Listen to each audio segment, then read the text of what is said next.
Hello everyone, welcome to Fix Zone. Today we will be discussing how to change your default mail app on your iPhone. First things first, let's dive into the Settings application. Once you're in Settings, scroll down until you find Mail, then tap on it. This will open up your mail settings. Now look for Default Mail App, and tap on that. Here's where the magic happens. You can now choose your preferred default mail app. Just remember, the app you want to use must be installed on your iPhone.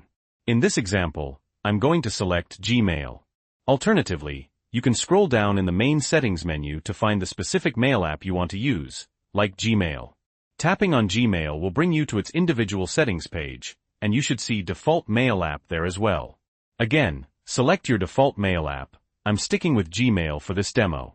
So now that you've selected your default mail app, the next time you're prompted to open a mail application, it should open using the default one you've selected. If this video was helpful, please leave a like. And if you have any questions or comments, feel free to leave them below.